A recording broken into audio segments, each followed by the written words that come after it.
All right, you want to start this? Yeah, man. All right.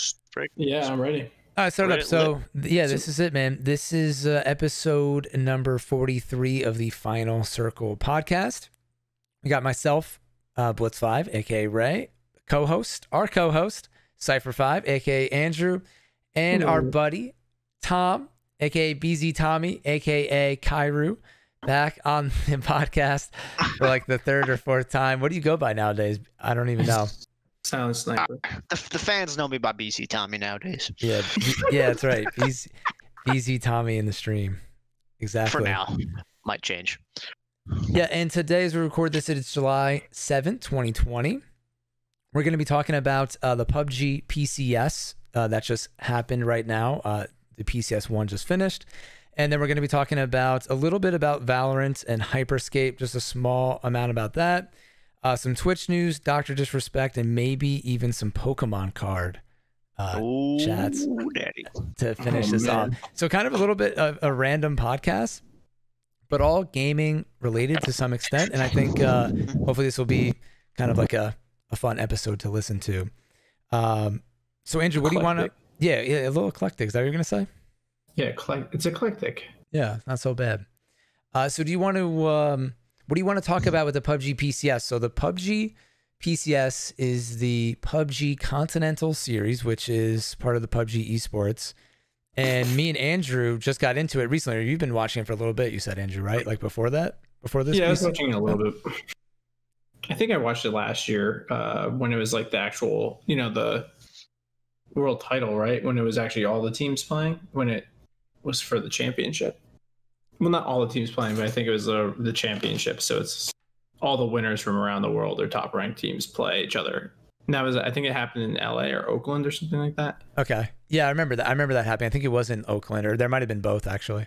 I think it was like the first stage was in Oakland or LA, and then the next stage was in Oakland. I think the final stage. Remember they kept on posting pictures of like the circle closing in over California. Yeah, I do remember that actually. That's funny. Yeah. Yeah, I haven't really gotten into esports, and it's funny that Tom's here for this podcast because the only time I got into esports, and I've mentioned this on the stream, was with League of Legends, and it was my first time really getting into esports, and it's kind of weird because I was so into, well, other than the Halo back in the day when I was like with MLG, but that was like, that's a whole different ball game than compared to now. But it's so weird because like I was so into Call of Duty. I know you guys were too. I think Tom, you watched the Call of Duty esports and you tried to get me into it, but I couldn't get into it. I don't know why. I've been trying to get you into esports since like 2004 when Halo came out. Well, dude, I was into a little bit of the Halo MLG, but I think something that always threw me off was how different the game was played in Call of Duty and Halo in esports compared to when you played a regular match. And it always threw me off. And I think something that like I can relate to with League of Legends in PUBG is that even though it's played at a higher level and the strategy is a little different, it's to me, it's more relatable watching League of Legends and PUBG. I don't know if you guys think about that, but like PUBG, there, with the exception of a few guns that aren't in esports and the circle moving a little bit faster, like it's pretty much the same strategy. There's nothing like out of this world where you're like, oh, wow, you never see that in a regular game, right? Would you say, Andrew? I mean, yeah. I mean, or you can answer, Tom, but I mean, I would just say like, yeah, like there's, what was it always with Call of Duty? They have like gentlemen's agreements kind of thing, where like certain things wouldn't be in the game, but it seems, and also I think Call of Duty is moving this way though, but everything's run by like for the most part by PCS by size, like smaller tournaments. So the rules are really more set. Like Call of Duty back in the day had like different rules at every tournament, Yeah, which makes it hard to follow, I think. Yeah, I feel like it was like ever evolving, right? And then different organizations were like doing it, and then eventually Call of Duty was doing it, right, Tom? Like, wasn't it? It was like MLG was doing it, and then eventually Call of Duty took over. So I'm sure things changed. Well, like Activision took, as far as the MLG part of it, like Activision took over after a while, and then Activision ended up buying MLG, and that's why like Halo is no longer with MLG. Oh, I forgot Activision bought MLG. Yeah. And it doesn't like MLG own Astros or something like that? They just like partnered with them. Like, oh, okay. Like Astros became a thing because like MLG was a thing. It was like the first like pro gaming headphone kind of thing. Yeah, it's like the Cadillac of like headsets now. Yeah. Exactly. Except they're not comfortable apparently. Yeah, and now a lot of the teams are going to Turtle Beach anyways. So, things are going full circle, weren't they? Mostly probably Turtle Beach back in the day. Yeah, and I remember like going to MLG events back in the day when like Turtle Beach even had like boosts there and stuff. But Astro is just what you always saw like on the main stage. So that's just what everyone bought. Yeah. Now it seems like I guess we're like going all over topics, but a lot of people like the headphone conversation. Astro seemed like they were always the biggest player. Tritons, I had a Triton. I don't even hear about that company anymore. Yeah, Triton. Yeah. I had Tritons too. Yeah, I think they were owned by like Mad Cats, and I think they're done now. They were not comfortable headphones. They're very rigid, if that makes sense. The biggest thing Astro had going for it is how like you were able to like hook up all the mix amps, and then like even the coach could hook up. So like you didn't have to be in the game in order to talk. Like the coach was still able to hook up to like the mix amps and talk like behind the team. Back when coaching was a thing, now it's no longer a thing anymore. But what, in Call of Duty, or you mean in a lot of esports stuff? Because there's still coaches in PUBG and stuff. I don't know about. Well, I mean, in Call of Duty and Halo. Okay, I see. I mean, I think some of the because Halo's in like 30 different leagues now, so I think some leagues allow coaches and not. But I mean, Halo Esports is like super, not relevant at all anymore. It's very fragmented, yeah. Yeah. I mean, like they're doing events on like Halo 2 anniversary and like Halo 3 right now. It's more of like a nostalgia, like esports events than like an actual like league itself. Yeah, yeah, it's kind of crazy how just going like with the headphone conversation that like HyperX now is big, and then Steel Series has always been pretty big, but this new headset that Andrew and a lot of people, everyone's getting it now. It seems like this is becoming the new popular headset. Yeah, the Steel Series RTX 9, RTX 9 or whatever. Yeah. 9X. Yeah, everyone is like ordering those now in the stream, and I see other people on Twitter talking about it now too. They're really good.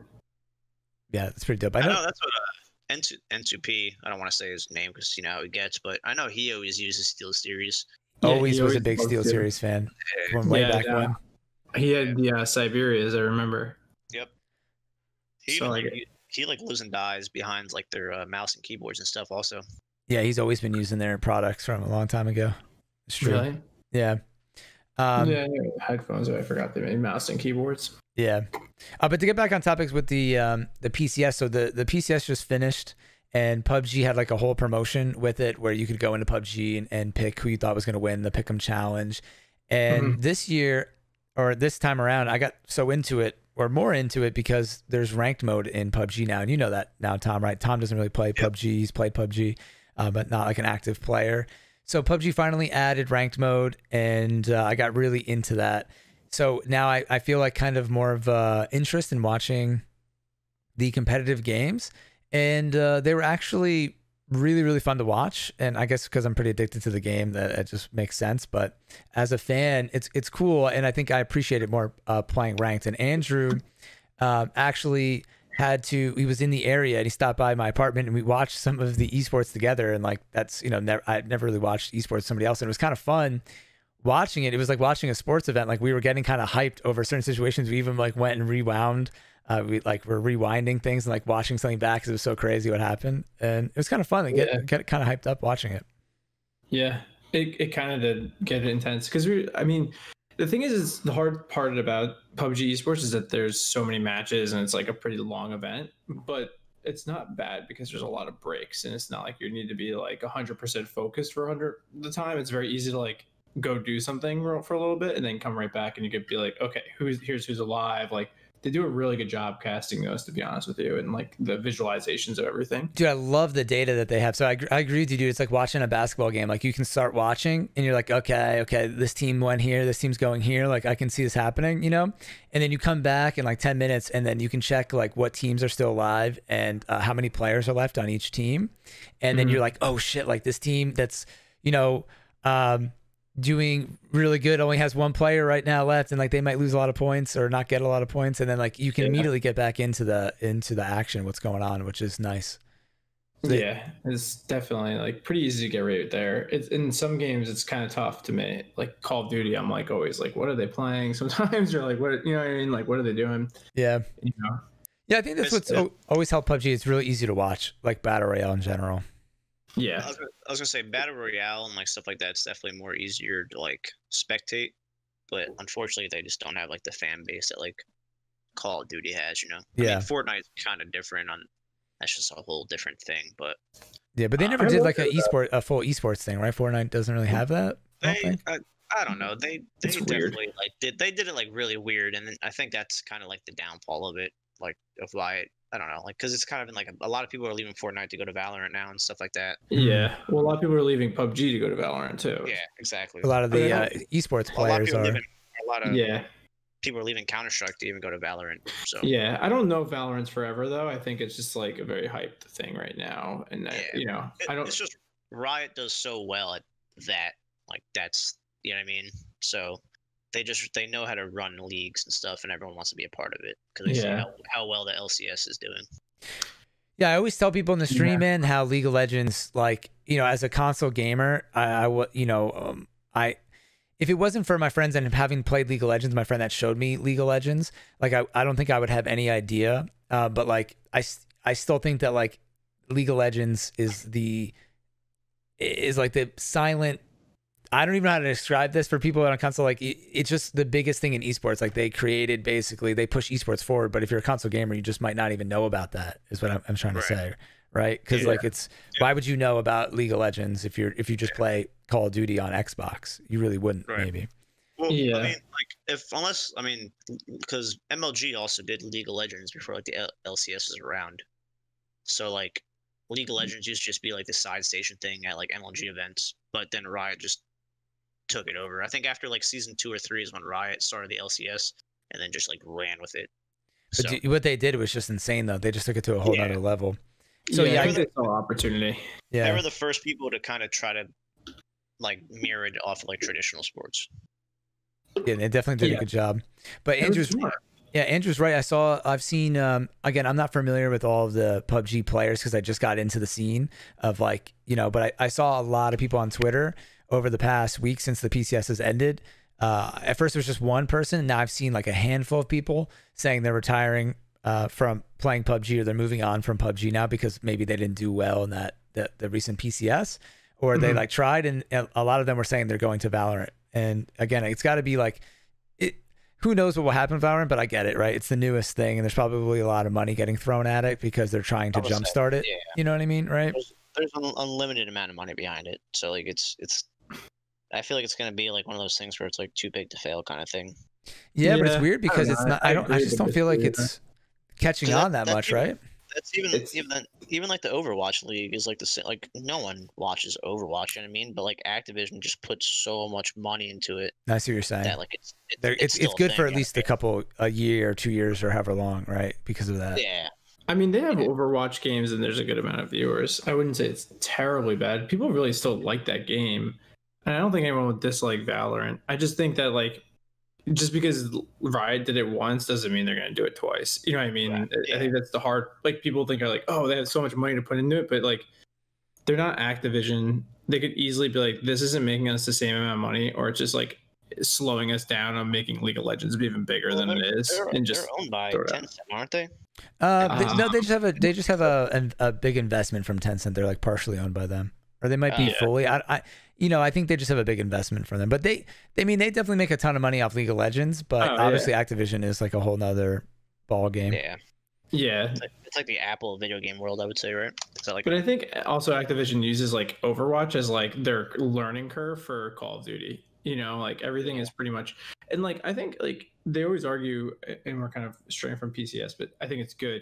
But like there's always this argument from a lot of the owners of the Call of Duty leagues that like they shouldn't be city based, but I kind of like that it's city based. It's kind of a different angle. Like you could be fans of different cities for sports like football. I think it makes it like a different element, and it kind of makes it enjoyable differently. Mm-hmm. I thought that was a good idea. I agree with you. I don't think it's that bad. They're just in like a really tough spot. I mean, I don't think the league's in trouble, but like the debut like season for the league is on like a not so light game, and then COVID. Like so. And then what? I missed what you said at the end. Not so light game.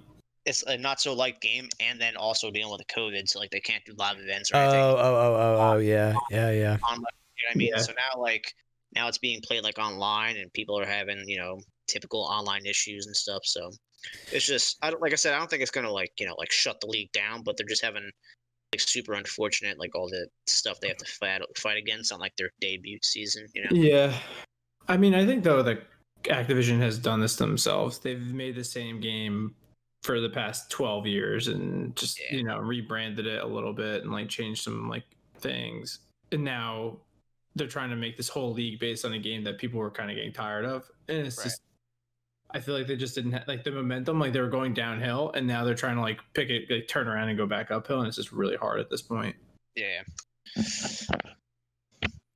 It's tough, man. I feel like Call of Duty and Activision get involved. Well, not really Call of Duty. Activision is just involved in so many things, and at a certain point, I think some of these things kind of cannibalize each other. And you know, obviously, Riot Games made a big push to come out with. They have League of Legends, then they have TFT, then didn't they make a card game, and then they have Valorant, and then aren't they coming out with like another thing? Like, I get it because why not be in all the markets and they do it really well, but there's a lot of there's just a lot of people that are trying to do esports, and it's kind of like every game trying to do battle royale or something again, or it's like the same thing. Like, not every game, there can't be 30 battle royales. Then how is there going to be a player base in every game, right? And like, how are you really going to have like that? I think that's starting to become the issue. Like, the NFL is awesome because there's not 19 NFLs.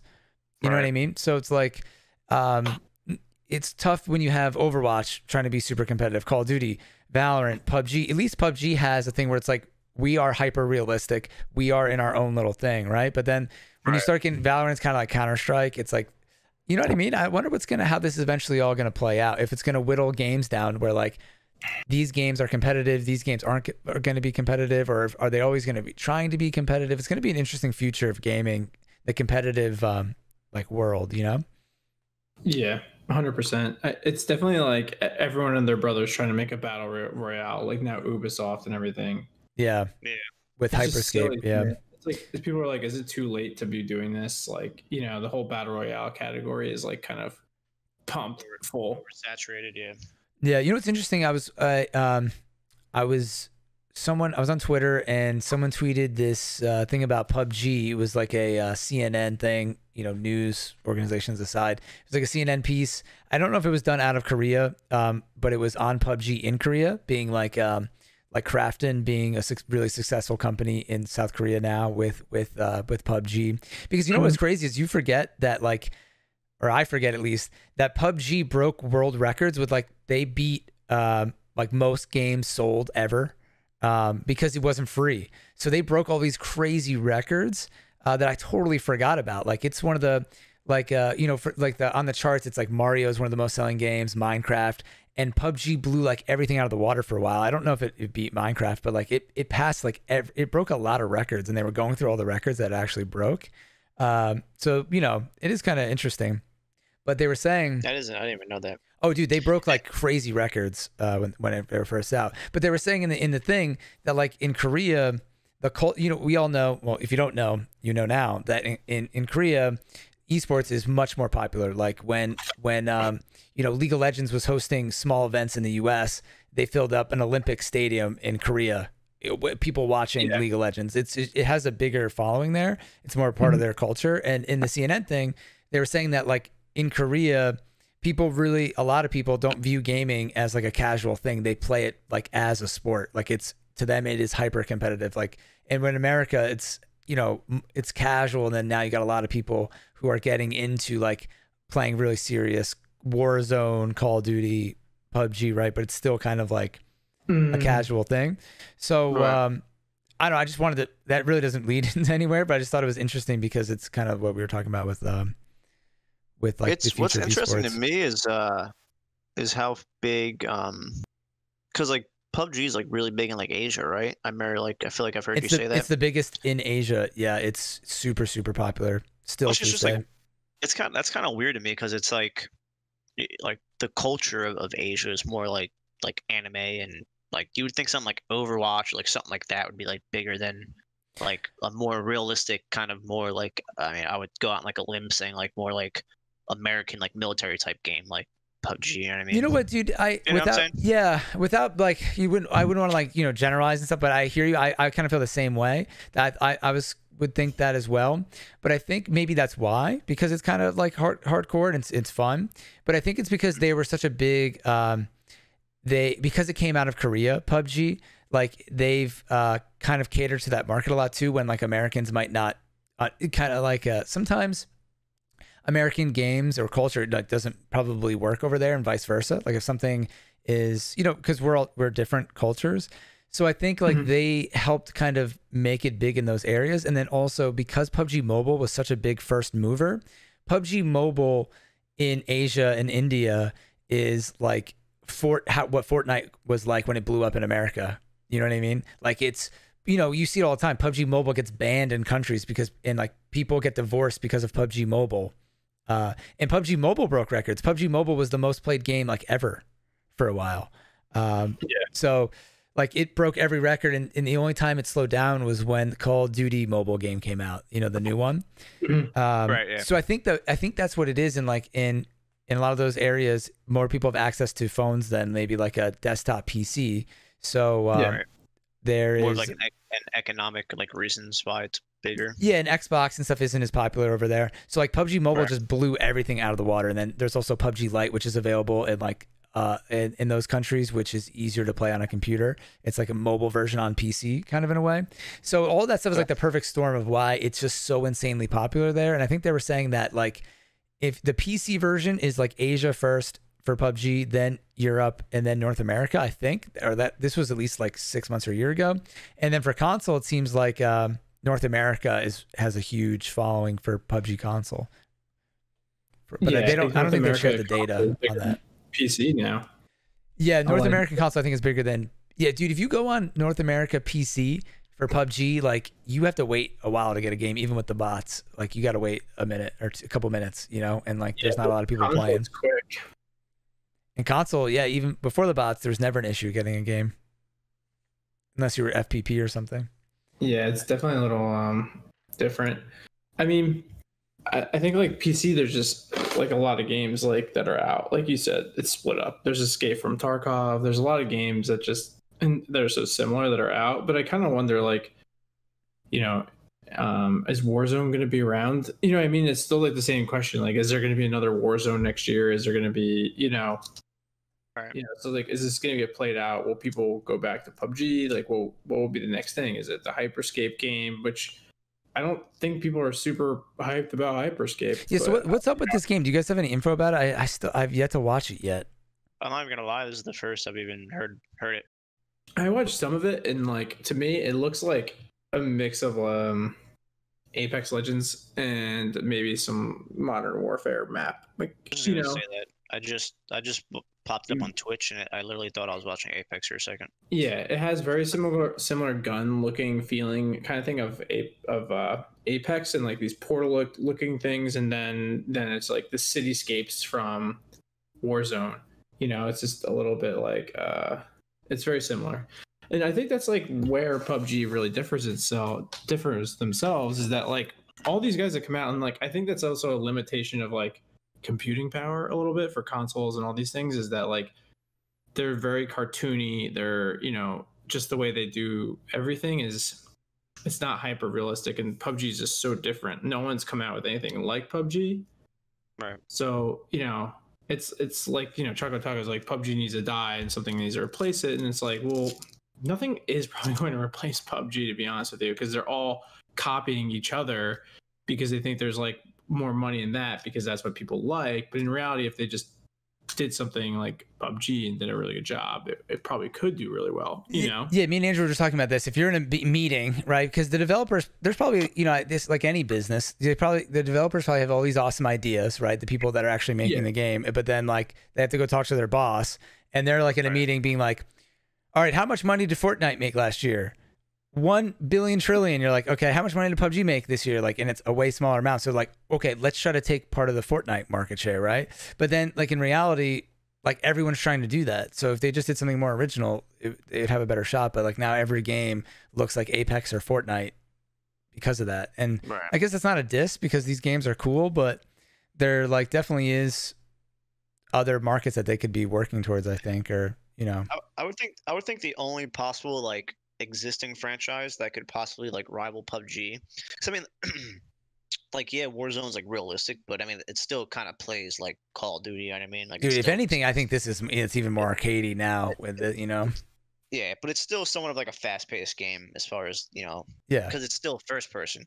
I would say like possibly if like not Rainbow Six or Ghost Recon, if they did it. Like if Ghost Recon, that's what I was trying to think of. If like Ghost Recon came out with like an FPS, I could see that possibly, you know, rivaling PUBG. Yeah. But other than that, and because Rainbow Six apparently still has like a pretty big following on PC. It does. so, like, Even on console, I think people still play it. Rainbow Six Siege and stuff. I skipped that game, but people still play it. It's pretty popular. Yeah, I just never. I remember they came out with the Rainbow Six that was like pretty open world, but it wasn't a battle royale. The Division or something, or the issue to me is that they came out too many. Oh, you're right. The Ghost Recon that was about like open world. Yeah. The Ghost Recon. That's the thing, man. Within like 6 months of each other, they came out that like open world Ghost Recon game, Rainbow Six, Division 2. Like, what are you guys doing? That was like the dumbest move of all time. Yeah, I think they were just trying to become relevant again. Because I mean, when growing up, like remember we used to always play Ghost Recon. That's what I was saying, dude. I was showing it on stream. If you look at Ghost Recon from like the early 2000s, it's like PUBG. Like, you know, it basically was that kind of vibe. Like, you would sit in a ghillie suit. Remember, we'd be sniping at each other. You didn't want to die. It was like early form PUBG, really. But then like they went futuristic, and then like, you know, there's some awesome parts about futuristic games. But then like, what was the one that we always? It was after Halo 2, because I remember we used to play with Freaky Fry. Was it Ghost Recon 3 maybe or something? And like remember, like there was. You even had like a drone that you could like put up to like see enemies and stuff. There was like that, yeah, where it started to get futuristic. It was like one of the Ghost Recons. But then after that, it just got really, it got way too futuristic for me. You know?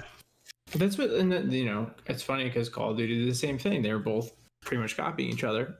Yeah, and then they go futuristic. And that's what's great thing about PUBG, man, is that they don't go super futuristic. They keep everything kind of like kind of how Black Ops was so awesome because it was kind of in like the current times, but like in the 70s, it was like Vietnam, kind of like current, you know? Yeah. That's how PUBG's kind of set up. And it's so dope, like the way they do everything. Like they, you know, instead of putting like a crazy fighter jet that's like OP, they put in the glider that's crappy, but it's really fun and hilarious. And like, you know, there's no like heartbeat sensor. Like every time I see a clip of someone now playing called the new Warzone, it's thermal scope or a heartbeat sensor. And I'm like, you know, I get that game's really fun, but like, isn't that kind of lame that like everyone uses heartbeat sensor thermal scope? I don't know. I feel like that's lame. I don't enjoy anything about Warzone, like even a little. I think Blackout was 100 times better than Warzone. Really? Like, I didn't really. Yeah. I think Warzone. What don't you like about Warzone other than like those things I was just making fun of? But I just don't like the movement. I don't like the. I don't know. I just feel like you're like. I don't know. I don't like anything about the game. It's weird. Like I don't know. I just don't have fun playing it. Interesting. Like, I really can't like put like a finger on like one thing, but like I don't like the gun mechanics. I don't like the movement. I don't know. It's weird. I don't know. I mean, I get that. I think the map is awful. Like there's just like you shouldn't be able to go into every building, every floor. Like there's just too. I don't know. I mean, I get it because there's so many people on the map, but I don't know.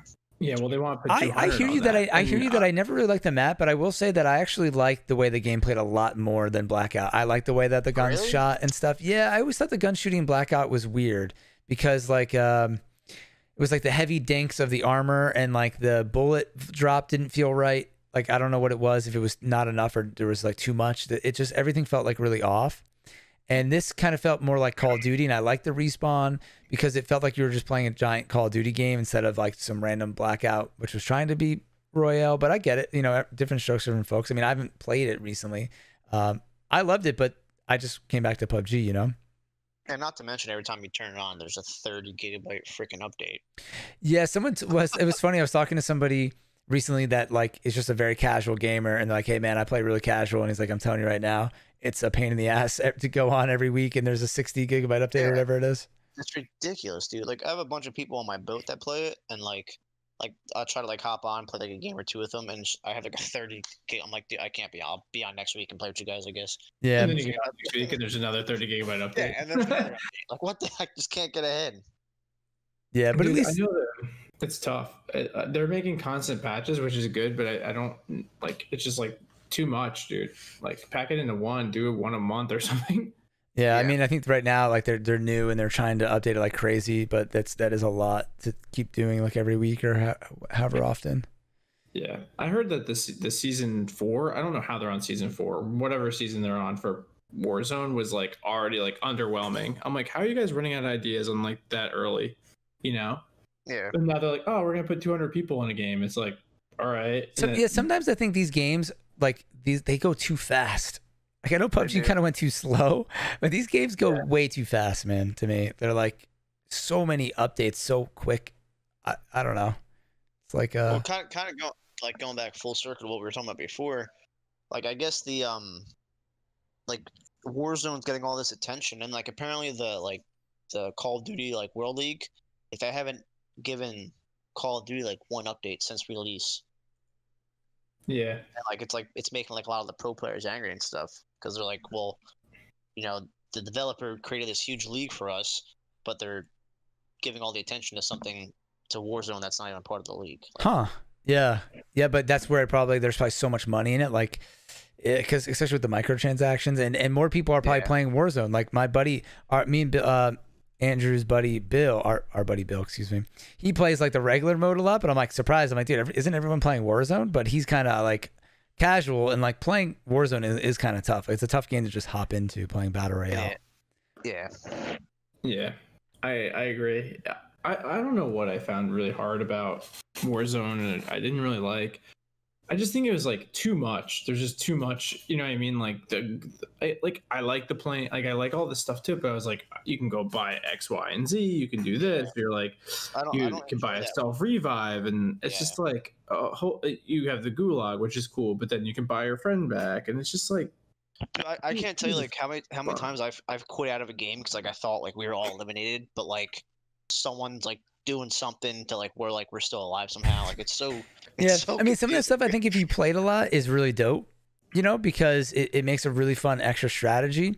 But for not playing, like for someone just picking it up every once in a while, it is kind of crazy because I would always forget like I had self revive. Like I would just sit there and be like, I'm dead. Oh, I did that so and then like times. people be like, you have self revive, and I'm like, dude, I haven't played this game. Like there's literally, yeah, you're right. There's like 1,000 things you can do in that game. There's a lot, but it also makes it kind of fun. It's like an extra level of strategy, I guess, right? But like, at the same time, it's definitely not for the casual. Well, I shouldn't say it's not for the casual gamer, but I doubt it's not very enjoyable for the casual gamer. Well, it isn't though, because think about it. If you're casual, your buddy can revive you, right? And in PUBG you can't. But then it's not easy for a true casual to just play by themselves because it's like it's so many things to remember to do, you know? Yeah. It's definitely I don't know. I like the idea. I would like to play it more, but I honestly found Apex Legends more enjoyable than Warzone. It's my game. A lot of people like that. You still play Apex, Tom? That's all. Yeah, that's all I play. All right, give us an update. Like, what do you really play it like weekly? What like I remember you were grinding like ranked. Like, what's the dealio? I play it daily, and especially now with like being home so much with this COVID crap. And what's the deal? So didn't they come out with like a new map, but they only do one map at a time? Like, give us a rundown. Like, what's going on in the game right now? Now it's randomized, or like. So how many maps are there? It's just 2. Okay. It's 2 maps. Okay. Rank play is still a lot of fun. Like that's pretty much all I really play. Yeah,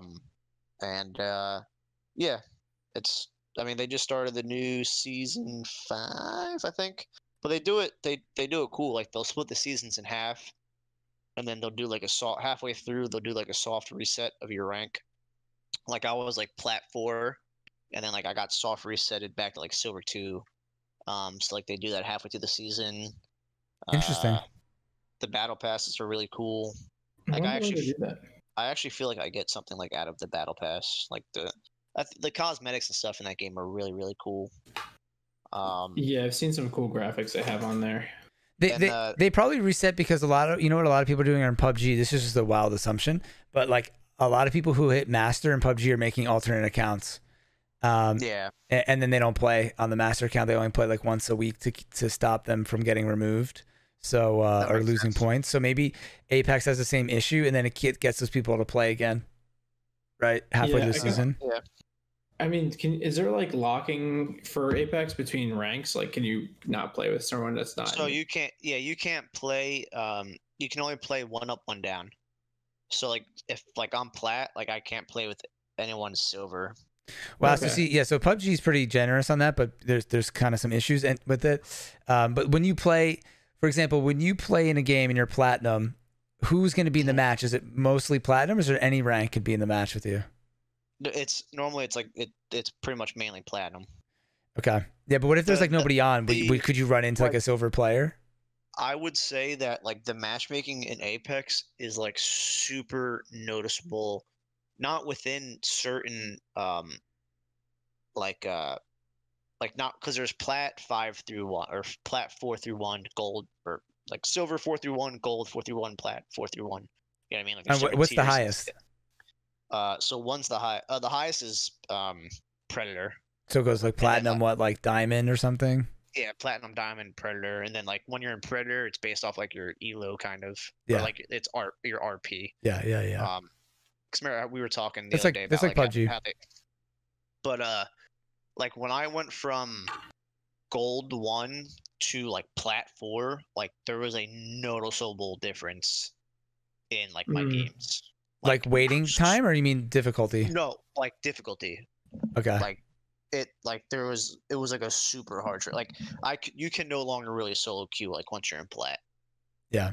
Like I see. So I guess there's enough people playing that they don't have that issue, because in PUBG, I think they're worried about how many people would play ranked. So like the downside to PUBG is that I could be a master rank and have a silver in my game, but I can't queue with somebody that's silver. But PUBG, they made it more generous where you can queue with people 10 divisions out of your rank. So like you can go pretty far, but not all the way down. Yeah.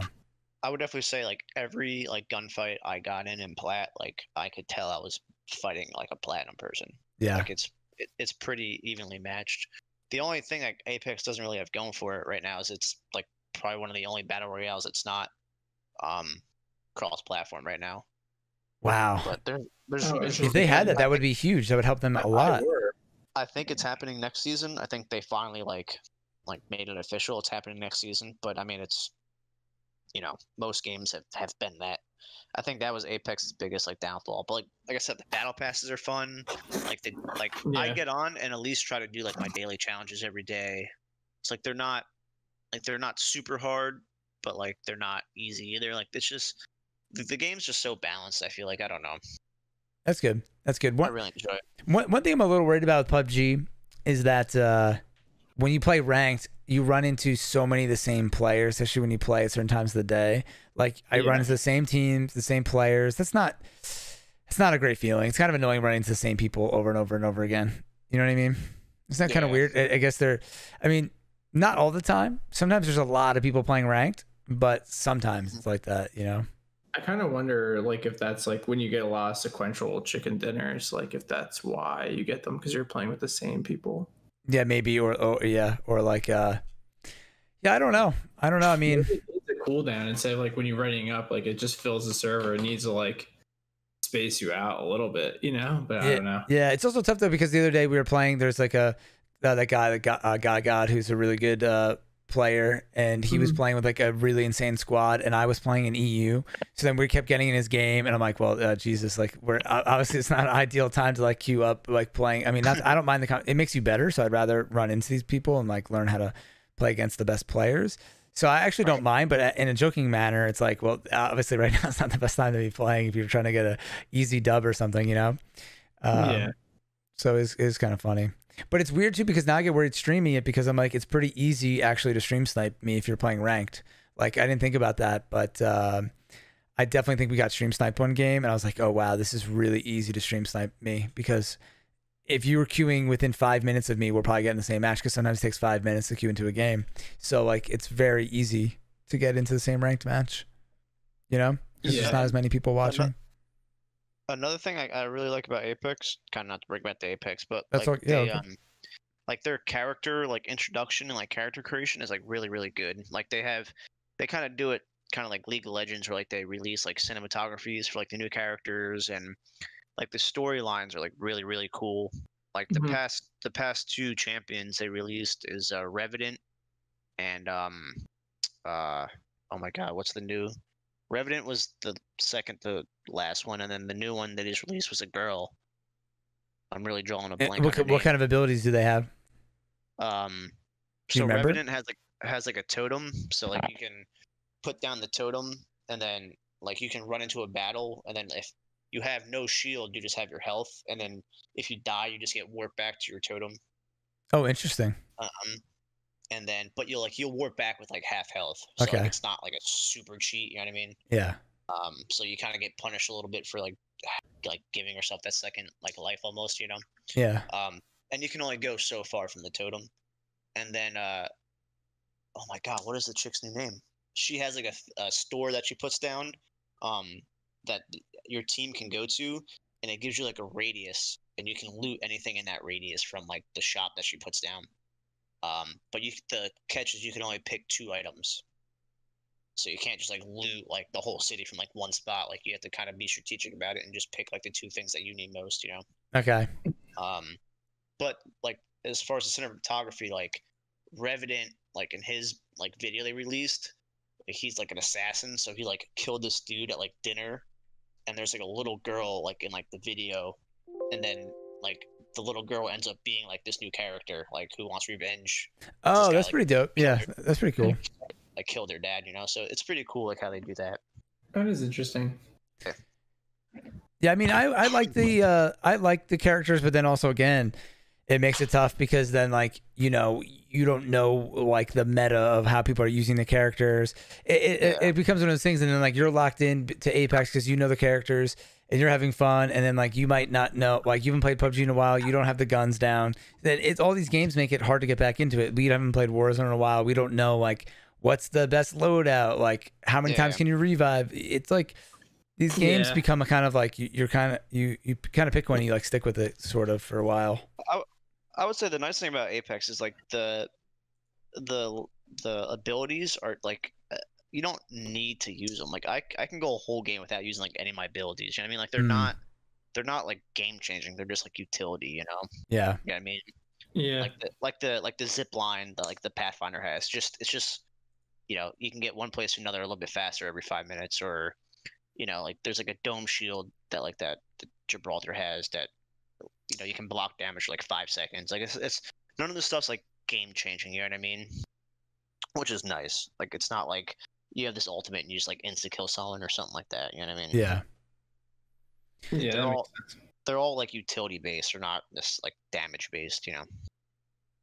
Yeah. Again, like it's one of those things where I would love to play Apex again, but like it's tough when you're getting into it, and then with ranked, it makes you even more hardcore into a game, right? Like now with ranked mode, I really don't want to leave PUBG, you know, especially because because I actually made it to the master rank, you know, so I'm actually in that like top. Like I want to keep it going, stay on the leaderboards and stuff, which is kind of cool. You know, it's 2 different like it's almost like you know like they used to always say in League of Legends like you don't start the game until like you hit like level 30. Like remember that? Yeah. Like I feel like Apex, like the pubs and like the ranked are just it's the same game, but like people just playing like completely different. You know what I mean? Yeah. I think sorry to keep bringing it back to PUBG, but PUBG is actually kind of heading that way because of the bots and things that they're doing in the game now. Like the C4 now is only in casual and there's bots, so people are gonna play a certain type of way, which I think is actually good to get people in the game and enjoy it. And then like ranked is just gonna be a completely different style of play now. So like. Then it is because I haven't played since the whole bot thing started. Is there bots in ranked too or no? No, only in the regular match. And it's just nice because ranked is like there's only 64 people, the circles move a bit faster, there's more loot, and it's just way more intense. And it kind of it's insanely intense because PUBG to me, all battle royales are intense, but PUBG has this intensity because it's so realistic and bare bones that it gets like there are no extra ability to help you get out of a situation. It's literally like you're just behind a like rock and that's it, and you're just fighting for your life. So the competitive part of PUBG ranked is insane, and now the regular mode has toned down a lot, which at first I think a lot of people were really sad about, but now it's like really fun playing casuals because it's like a fun game, and for people to play the game you need to have people to have fun. So it's actually kind of cool the way they did it. Like you could hop on and get like like a lot of people are like, I hop on now, I can get kills, kill somebody with a C4. Like, a couple of them are bots, a couple of them are humans, but it's a way better experience. It's for most people, I think, now, which is great. Well, that's good. Yeah. So go PUBG, go. So while you were talking, dude, I've been just watching someone play Hyperscape, no audio. I'm just looking at this game, and they keep going into this mode. Their character must have an ability where like it turns everything kind of like black and white, but then they can like see certain things on the map, which is throwing me off. But it literally just looks like It looks more like Overwatch to me. I don't know what it looks like. It looks just like an old school game to me, like a Shadowrun type game, but it's like Perfect Dark. Yeah, it's just like Perfect Dark is going. Yeah, it's interesting. I mean, I'm not really like, it's futuristic. It has, to me, it has Apex vibes, but I don't, again, this is made from Ubisoft, and it's their battle royale. Right now you can only, I think, get it if you get a drop from watching somebody play, and I'm guessing it's only PC. So I'm gonna try to get a drop, and maybe I don't think it's on, it might be coming to console, but I think right now it's only on PC. Hyperscape. Wasn't Perfect Dark made by Ubisoft? I forget. That was a good game. Let's see. Hyperscape. I just don't think it's on, because it's still like in a, it's not even in beta. They're calling it, it's like a tech demo. Like when you go to look at it, it's like not even the real, I don't even think they're calling it like a beta yet. It's like a very early thing that they're doing right now. So I guess since none of us have really watched too much about this or played it, we'll just move on from this. But just know that this game is out, and if you watch it, you could potentially get a drop and play it, and it could be a competitor in the future. Who knows? And then I think, do you have anything you want to say quickly about Valorant? I don't know if I ended up talking about it on the podcast last time. I think I might have, but Valorant is. Yeah, I'll be quick, but Thomas played it, so maybe he can mention something really quick about it, just so we could wrap this up and move on to the next thing. But Valorant is another competitor in this space. Well, I was gonna say this space, but it's not Battle Royale. It's Counter-Strike style, but because of its popularity, it's Counter-Strike. Which, if you haven't played Counter-Strike ever, which again is kind of a PC thing, right? So like it was on Xbox, but there's a lot of people, console gamers, that might really not know anything about Counter-Strike. It's interesting because PUBG is such a PC game, but it's done well on console, and now like those kind of communities have merged. But there's so many console gamers, I feel like, that even myself, that I'm still kind of a noob to PC culture and stuff. But anyways, Counter-Strike is a game where you start off with like a pistol, and then as you progress, like if you get a couple kills, you get money, and the next round you could buy like an M4 or an AK and then a frag or whatever, and you can progress, and it's a really fun. It gives you that tension if you don't want to die, you want to keep doing well so you get more money and you can play better. So it gives you that, like, you really don't want to die this round, kind of like PUBG, you really don't want to die. Right. Kind of like Search and Destroy Call of Duty. So Valorant is like that, but with like a cell shaded, like cartoony, not cell shaded, but like cartoony Overwatch kind of vibe. And Tom got really into it for like a month, right? You were playing a lot, and I played with him one day, and I enjoyed it, but it didn't seem like there was a lot there. There was characters with abilities, so that made it like Overwatch, but then it was like, it was competitive like Counter-Strike, but to me it was like too much of both. Like it wasn't one, it needed to be like one or the other in a way, I thought. I don't know. I mean, I think it was a really good game. I really enjoyed it. But it was nice in the aspect of like Apex, where the abilities didn't necessarily like change the game. You know what I mean? The abilities aren't insanely strong. Some of them are, but like you have to pay to use them, so you might not be able to use them every round or something, right? So like you can't just spam them all game. Right. And then it was a very simple game. I felt like, you know what I mean? Like you're not jumping all over the place. You're not. No, for a cartoony game, you couldn't really move when you shot, and when you got shot at, you would stop moving. It was very weird. Like you felt like you were supposed to be bouncing over the map, but like you couldn't move. You were so slow. It was so weird to me. Right. Yeah, I don't know. I really enjoyed it, and then I just kind of, I mean, a lot of it was just keyboard and mouse. Like I'm just not, like, as much as I enjoyed the game, like it would have took me a lot of time to like get better at it. Just the key, you know, the keyboard and mouse thing. So yeah, I hear that. I just kind of, not say like I got burnt out, but like I wasn't ready to. I wasn't ready to commit time. I just didn't have the time to like try to get better at it. You know what I mean? Yeah. So I just kind of cut my losses. And went back to Apex. Yeah, back to Apex. But I don't know. I just think I thought it was really well balanced. Like, you know, the gun you had didn't necessarily matter. You know what I mean? I mean, yeah, like obviously the AR was a little more better than like the SMGs, but like I won plenty of battles with the SMGs. You know what I mean? I thought it was a very balanced game. The little bit I played it, which is kind of which I think a lot of games nowadays have issues with, like off launch. You know? Yeah. It was pretty balanced. It was fun. It's just again, yeah. There's so many of these games right now, like in beta or just coming out. It's a lot, but I love that style of gameplay, but the mix of style kind of confused me. But yeah, it'd be interesting to see where it goes. I could see it being pretty competitive, so I could see that being I could see it being popular. Well, I think they saw like it's how long around. Jeez, why can I not think of the game right now?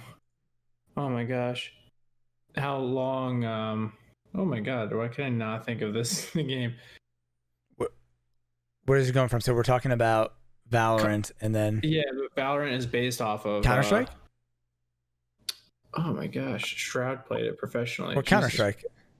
Gee, why couldn't I not think about it? Yeah, it's all based off of Counter-Strike. Like it's the same kind of game, and they saw how successful that game's been around forever, dude. Yeah. Right. I mean, damn near 20 years. It's Counter-Strike with the Overwatch flair, where you have an ability. You have like an ultimate, like League of Legends. You have an ultimate, and you have 3 other abilities. So you have 4 total abilities. One like big one. Right. Yeah. For anyone that's not aware, an ultimate, like in these games, like you have abilities, and your ultimate is like your big move, like your ultimate move. Yeah. So that's what that's called. I think the best thing that they did was that, because like that's everyone's kind of like go to, like with a new game, like, I don't like it because there's all these like abilities and stuff, that's like like a lot of people say that, but I think the fact they incorporated the abilities into like the economy system was super like, smart. It made it like less annoying, you know what I mean? Because they're like, you necessarily might not have, obviously you're gonna buy a gun first before you buy your ability, you know what I mean? So there's not like all these abilities just flying around constantly, you know what I mean? You really only have one time to like use them. No, it's definitely done in a really smart way. It's definitely done in a really smart way. Yeah. So, and like your ultimate's more of like a reward system. Like the more like you need to get like a kill or something in order to earn a point towards like your ultimate. Yeah, I could see Valorant coming. I wonder if Riot Games, I don't know if they've ever made a game, because everything they've done has been on PC. I wonder if they're gonna attempt to go to console. Like that would be a PUBG thing, right? Like PUBG had had an interesting time bringing the game to console. So I wonder, I feel like, I know everything's still hardcore on PC, but I really feel like bringing these games to console helps them grow from even a viewer base, to get the people that are on console. But it is interesting that everything is just so hardcore on PC, man. And we're kind of here. I mean, I still love Xbox and controller, but we're here kind of like watching on the sidelines for some of these games, Right. Yeah, I really wish I would spend some time just playing with the keyboard and mouse. I feel like if I spend like a couple of days, I'd be fine. Yeah, I'm can you guys still hear me, right? I can still hear you. Okay, cool. I'm just making sure. What me and Andrew were talking about, what's great about the bots now is that we could actually play PUBG on PC. Like I played the other day and actually won a couple games when like I just get lasered by the PC players when I'm trying to learn. So it's actually a nice thing. And maybe play more mouse and keyboard over time, but it's another thing. Like, it'd still take me, we say this all the time, it'd still take me forever to get proficient enough to really feel comfortable, but who knows what the future has in store, I guess. Yeah. Makes sense. Yeah. And I don't know if you saw the other day, but it was a pretty funny time. I got to play in a PUBG event. It was called the PUBG Partner Showdown. It was all with PUBG partners. And a lot of people that were playing, you watched it, were like new partners. And I was playing on PC, and I was playing with the keyboard, mouse. I was playing with the controller. And then one game I played with a mouse and keyboard because I was like, let me just try it out. Because the controller it works pretty well, but it's not 100%. It's like 95% or 90%. So it has some sometimes it doesn't feel great. But it was a fun experience, but it made me, you realize like how people are just so beast on PC. It's kind of nuts. Yeah, I mean, just the ability to aim with your entire hand, not your thumb, is I mean, that alone. Yeah, watching them scan, watching the one guy who won it miles away was his name, scan and then like turn around and shoot somebody. Like he's checked his whole environment and then like lasered somebody within like 1 second. I was like, holy crap! You could just never really do that on console, you know? Yeah. No, yeah. Even just like the leaning mechanics on console, like hitting the triggers is like so pretty clunky sometimes. Yeah, leaning is so much slower on console. It feels like you're moving in slow motion sometimes, you know? Yeah, I mean, and I was even thinking about this the other day when I was playing. Like, there's like a dedicated like key that you can have to switch to driver's seat in PUBG. Like, if you're in a 4-passenger vehicle in PUBG, you would have to hold A, and that's probably for about 3 seconds for it to register to put you in the driver's seat, which is 3 seconds. Like, is life or death. You know, 100%. Yeah, you get in, you're not in the driver's seat. You're like fuck, and you're holding A, hoping that you don't get sniped, and then you switch to the front seat. You're like, god damn it, like it get taken out. You know? Yeah, it's really kind of shitty. And that's just a byproduct of not having enough buttons. Which, you know, what are you gonna do? Right.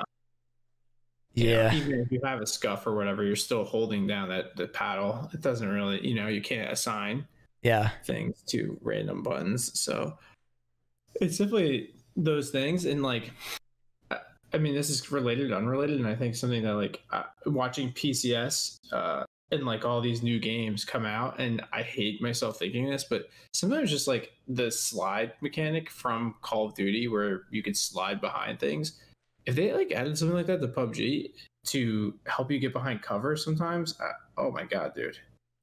Interesting, man. I don't know how that would play out, because then people would be sliding, shooting you all the time, which I hate.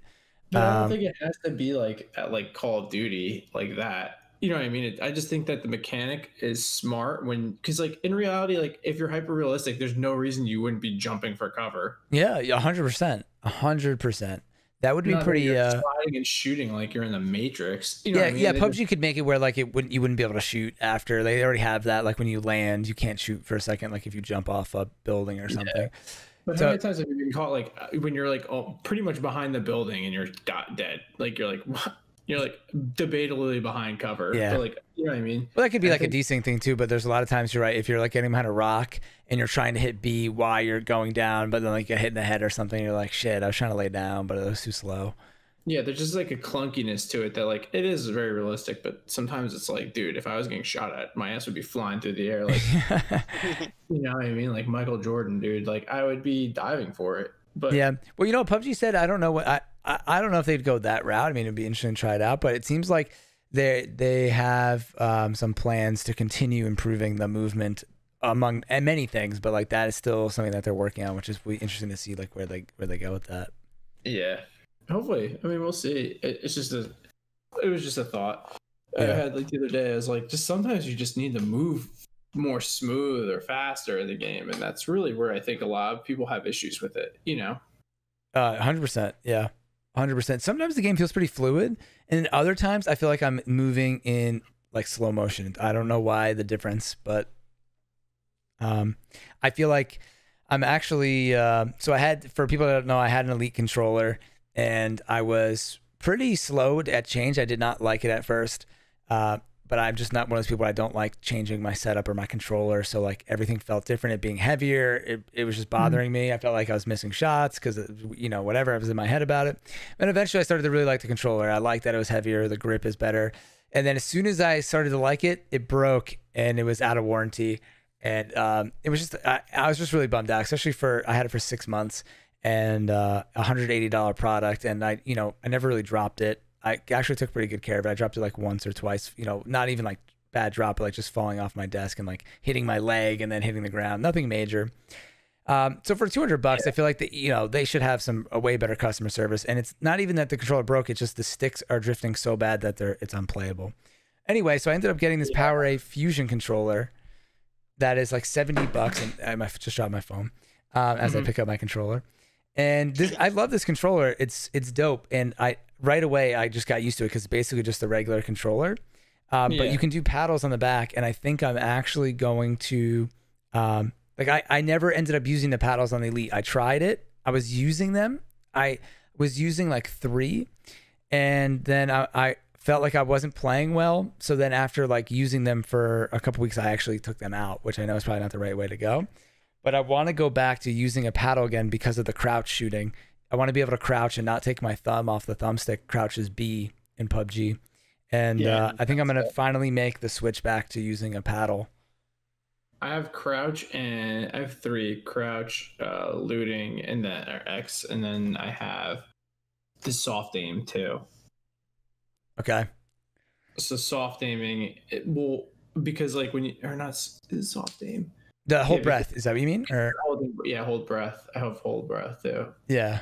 It's kind of a pain in the ass to do it if you don't have it on. It is, yeah. I think I thought I would want hold breath first or even X, but then after playing, I've realized that the biggest thing that I'm missing from my game is in PUBG, crouch shooting is so important. It increases your accuracy a ton, and also to be able to, like, you know, maybe dodge a bullet, like a headshot or something.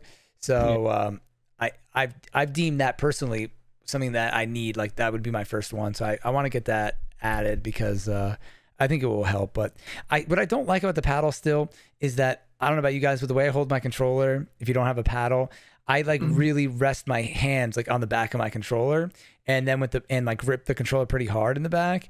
And then with the paddles, you can't do that. You have to hold the controller kind of like delicately because you have buttons on the back. You can't like grip the controller. So it's like, again, it's me being like reluctant to change, but it's like me playing mouse and keyboard. I've played console for 25 years of holding the controller the same way.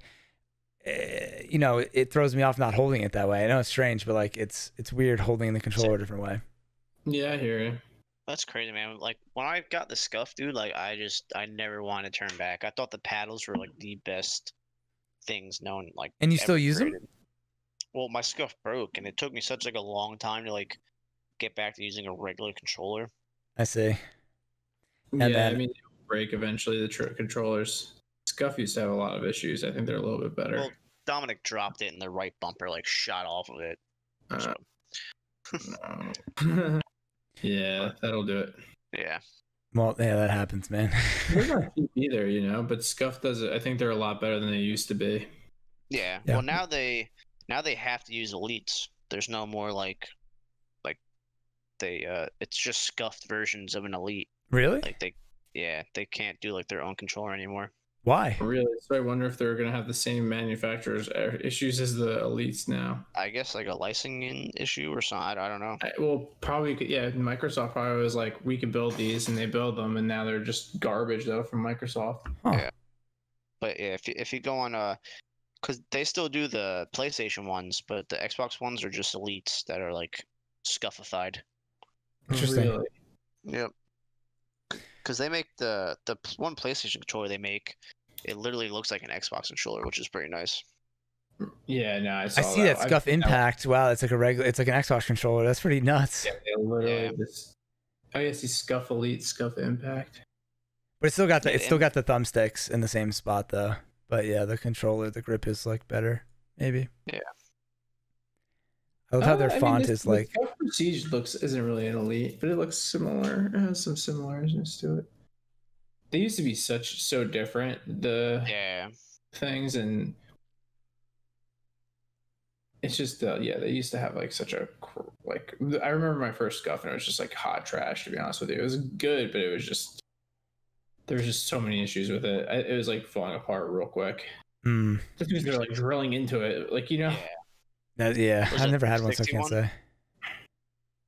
Their millworking skills were not good. It was like probably something to do with his dad's drill, just drawing. You know what I mean? I'm sure they probably started like that, but I'm sure they have things now like pretty.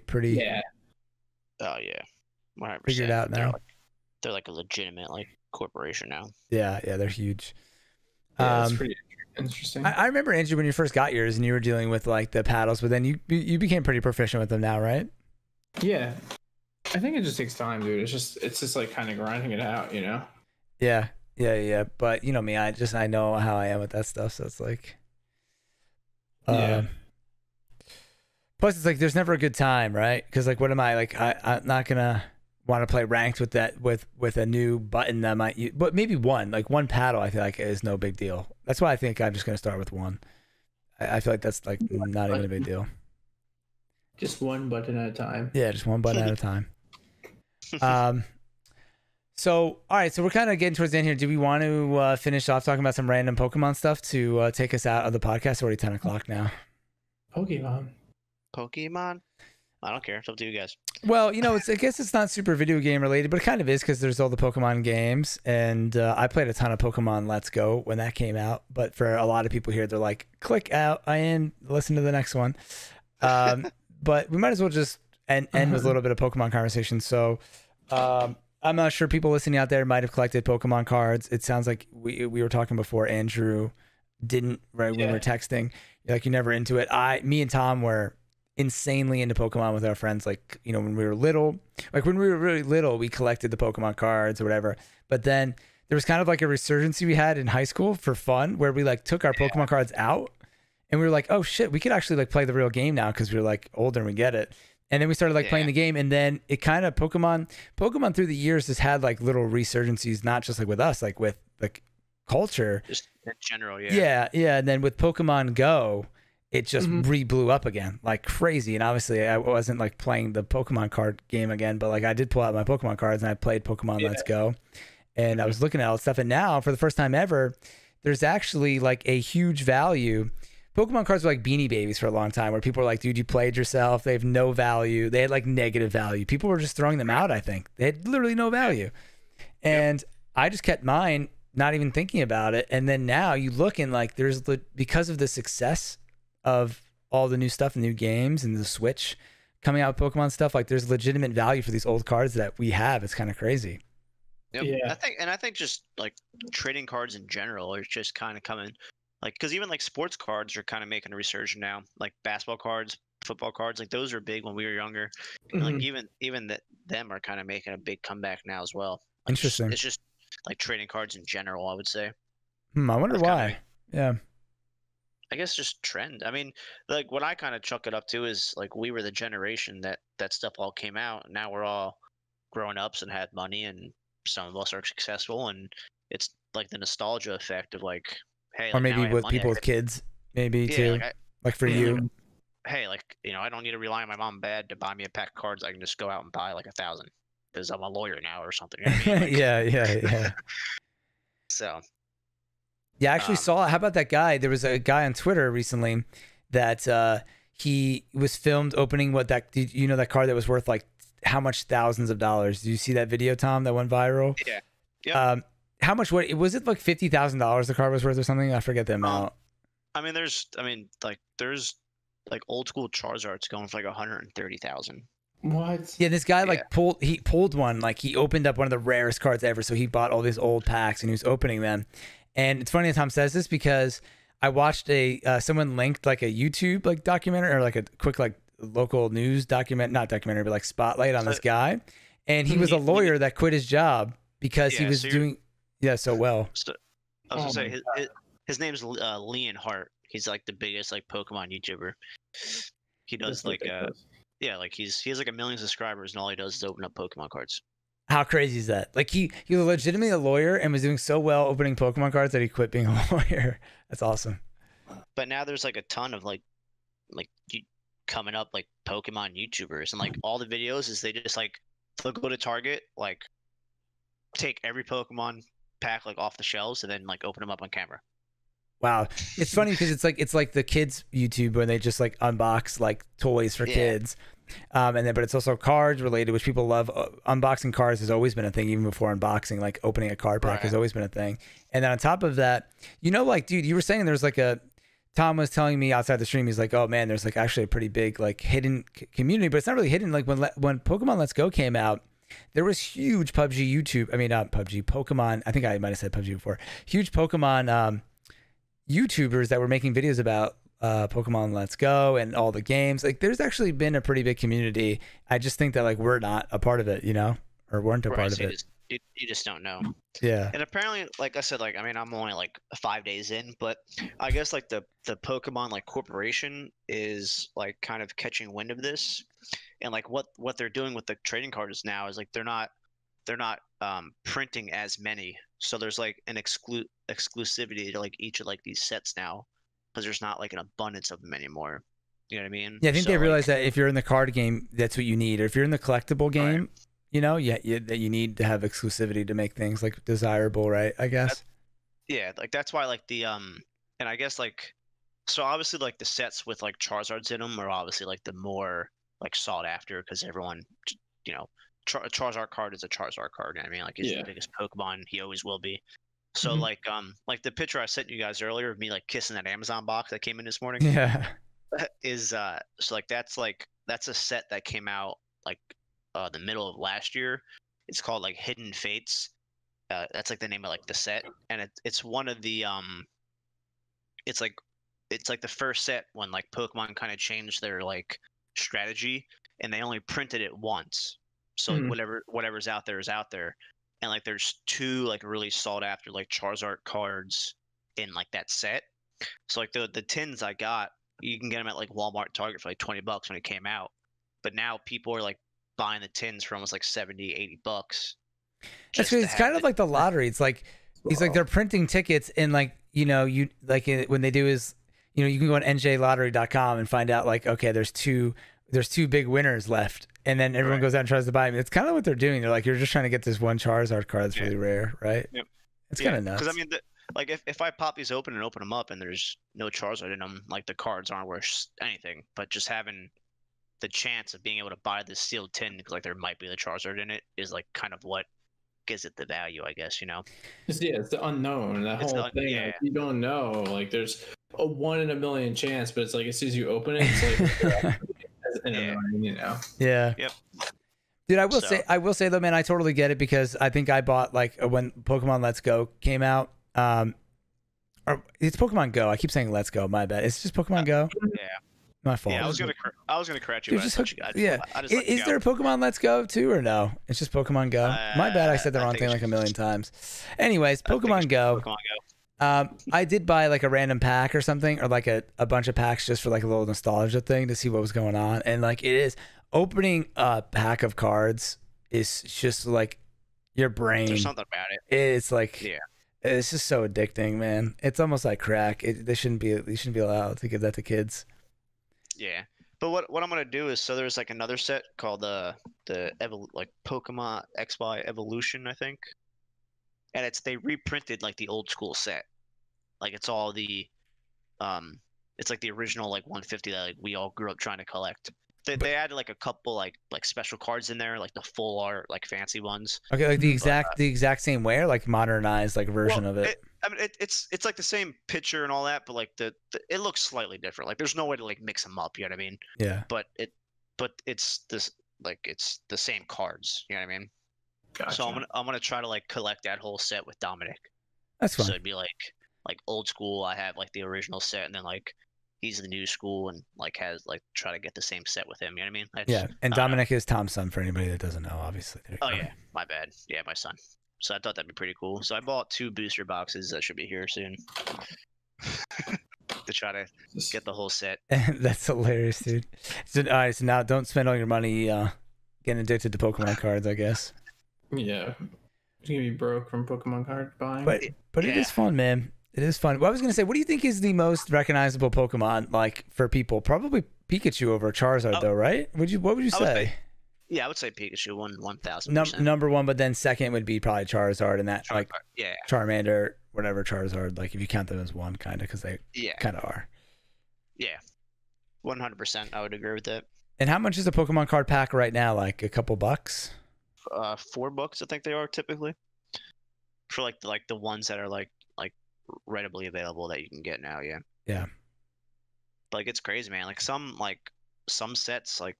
The packs are like even ones that just came out last year, like the packs are going for like $10 now.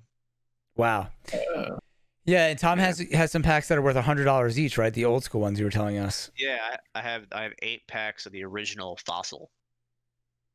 Like the ones that like Zapdos and all them came in. Yeah. My dad found them for $2 a piece at Collinswood auction. That's hilarious. You should just sell them. Dude, I'm gonna hang on to them a little bit.